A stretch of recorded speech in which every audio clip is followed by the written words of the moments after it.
Welcome to our live meditation.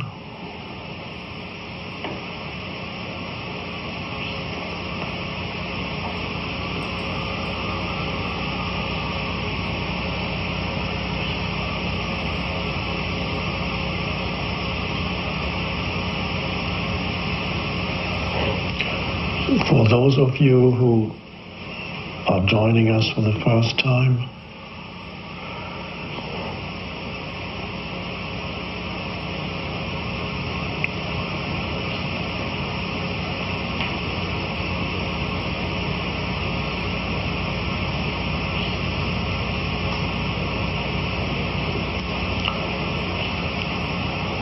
all that's happening here is we become comfortable with nothing happening.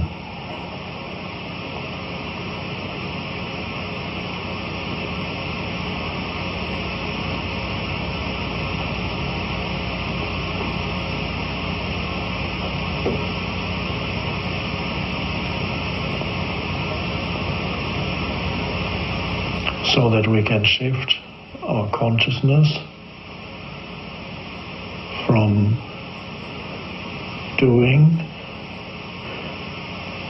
to being.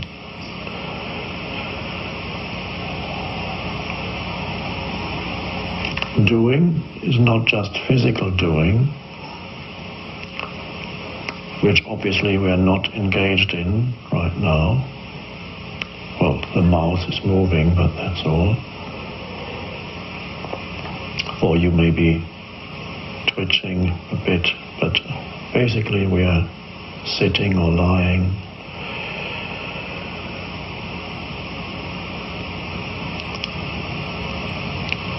That's physical doing, so we stop doing on the external, and more importantly, the mind.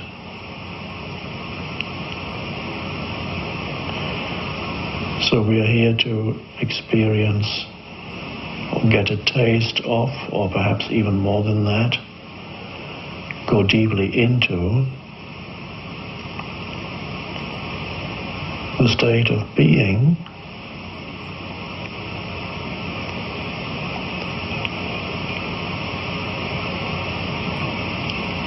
which in itself has no content.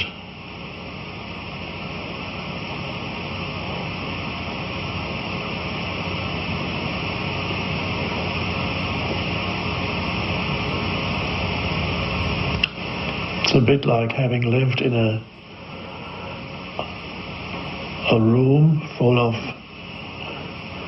furniture, stuff, for many years,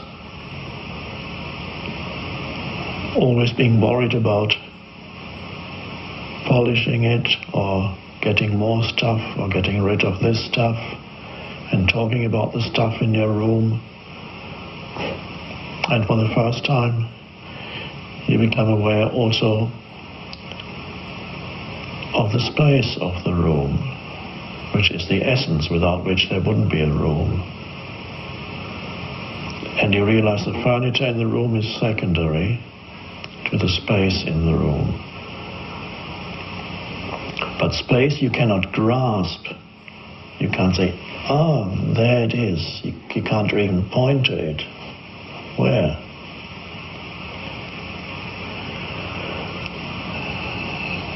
You sense it, you become aware of it, you sense, one could almost say, the presence of the space. Wherever you are now, you can do it. You can sense the presence of the space.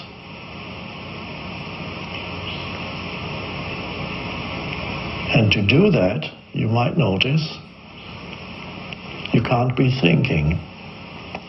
Thinking is to do with the furniture in the room, but thinking is never to do with the space in the room.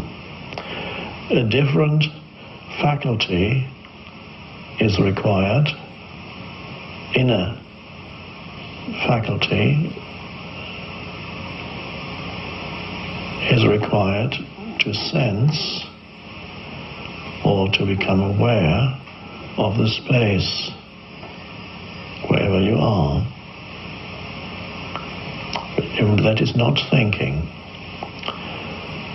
And most humans still don't know that they potentially have that ability or that faculty.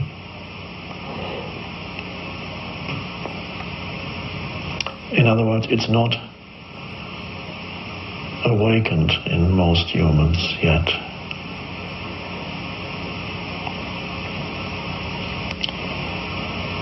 And of course we are here for some of you to awaken that, and for many others who are already awake to it, to deepen it. So let's go back to the room.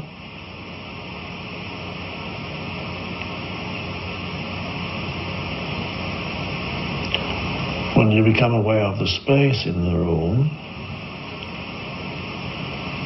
you might notice it's a very peaceful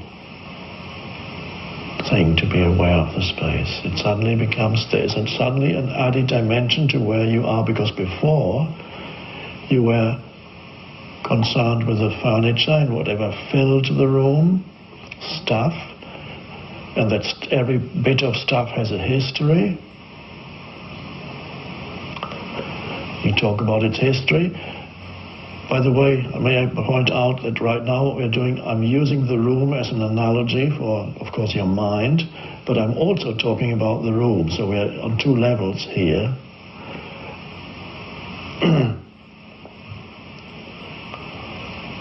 So you can take it literally, and you can take it as an analogy for your mind, or both.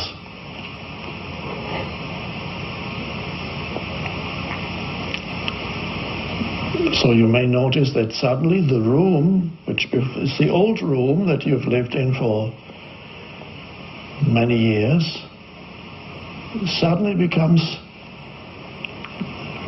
peaceful in the moment that you can sense the space of the room, rather than always focusing on the different bits and pieces in the room, the stuff. Suddenly you take in the totality which transcends what's in it, the spaciousness of it, and it becomes, there's a sense of peace and almost a peaceful presence.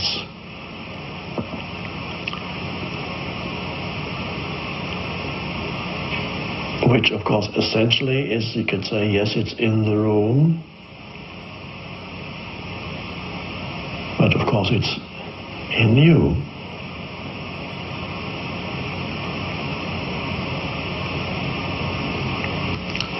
In our analogy,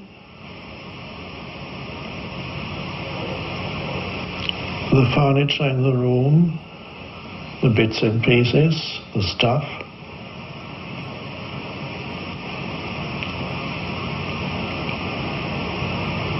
corresponds, of course, to the content of your mind. The thoughts, most of which are old and repetitive, the furniture,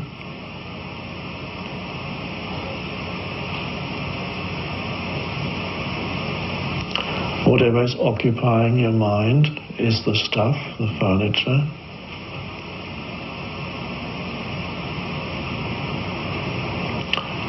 Every item wants your attention.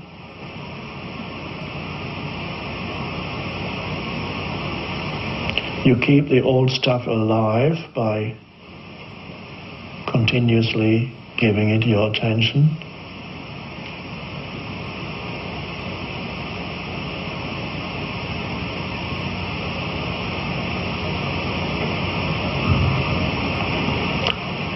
And if you become aware of the space in the room, you withdraw attention from what is in the room, and you become aware of that which could be described as the essence of the room, without which there would be no room. Without any room, there's no room. There's space. Space. And within you, the same.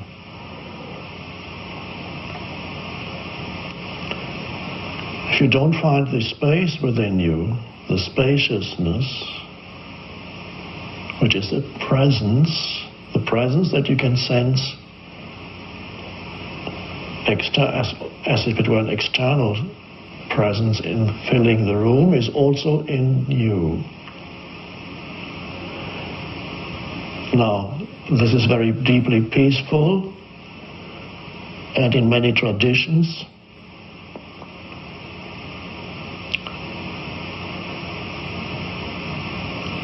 that's called the presence of God. That all the mystics, whether Christian or Buddhist or Hindu or Sufis, they all point to that. That's not the ideological God.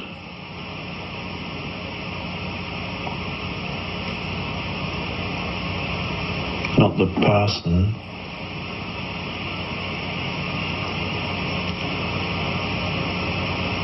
But that which underlies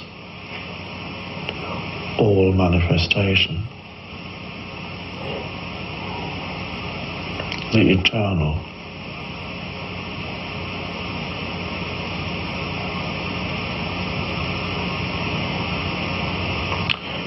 So the internal is both within and without.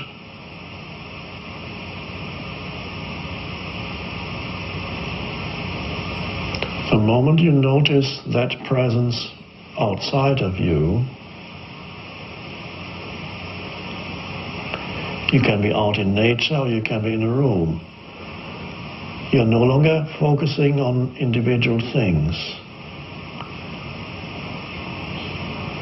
You're focusing on the space between things, one could say. And you sense that as a silent presence. You can't say much about it. If you're a poet, perhaps you could.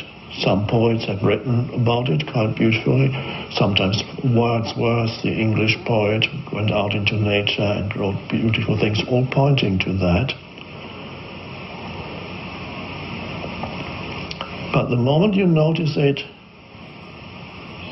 outside of you, it's also within you.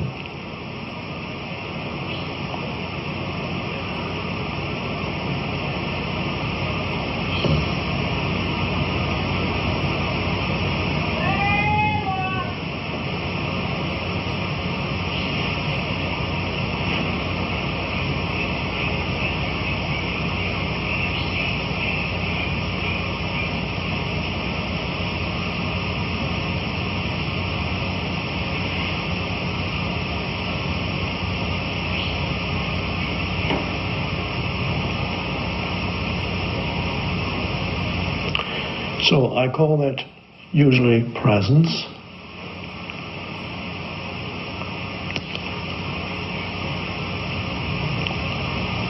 You can call it the presence of God, you can call it divine presence, or you can forget about those terms.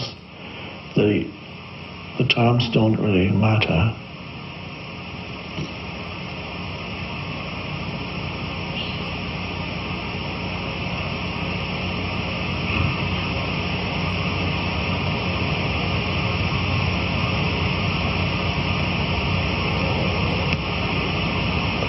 So your entry point then can be, you start with the external.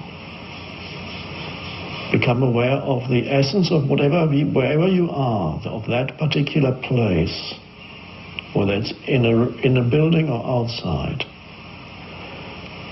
The essence of that place,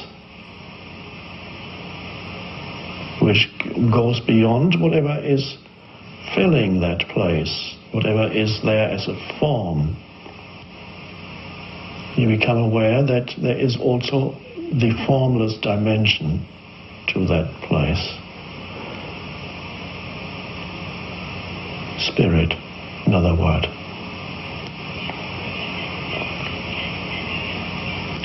And the more you are able to sense that in your life, the more spiritual you are.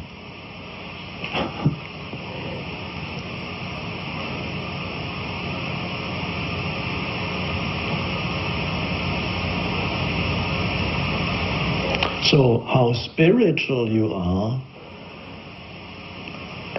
doesn't really have anything to do with your thought processes. So thinking about God for 12 hours a day or more, or talking about God, doesn't make you spiritual. It's a concept.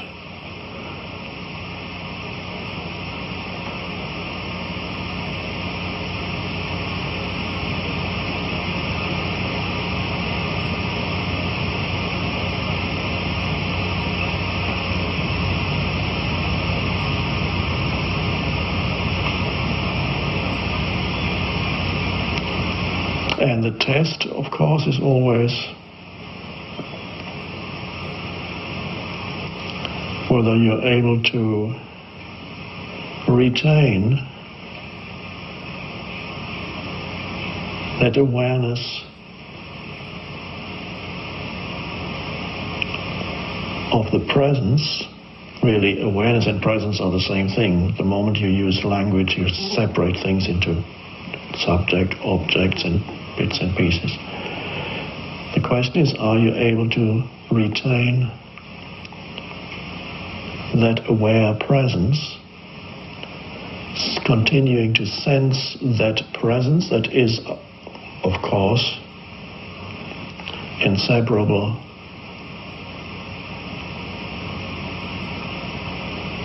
from the essence of who you are, whether you can retain, sustain that when all this stuff in your life, whatever is happening, shouts at you, so to speak. And every bit of stuff in your life says, I matter, absolutely. I demand your complete attention. If you don't give me attention, your life will collapse. I need you to worry about me, says the stuff. If you don't, you're irresponsible.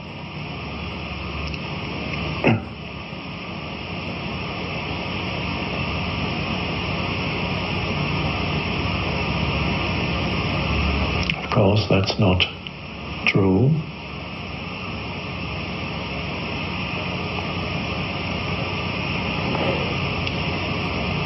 Your most fundamental responsibility is to find that which is beyond the stuff, to access that dimension in you. That's why you're here. That's what the universe wants through you, to awaken to that dimension, to be it consciously. First it seems that it's something outside of you, it's the space in the room, or out here in nature, and then you realize, oh, it's within me too. And it's more essentially me than anything else. That's where the whole feeling of who you are actually originates, in that deep sense of being, of presence. And then it gets mixed up with things, with stuff. And then you sense the beingness through the stuff. Still a little bit, and then a possession can give you a little bit of aliveness. You can sense your car, if you just got it, after a while it wears off. If you just got it, can give you that's a little bit of deeper sense of identity. But where it really, any identity sense of who your essential self comes from is from the formless dimension of presence. And for most people, it can only a little bit filter through all the things in their lives. And it's never very satisfying because it's to a large extent obscured and it's mistaken for the thing. It's like having a lampshade and you're mistaking the light that comes through the lampshade. You're mistaking the lampshade for the light. And then you attach yourself to the lampshade and not realizing what you love about the lampshade is the light that shines through it. And then you worry about the lampshade.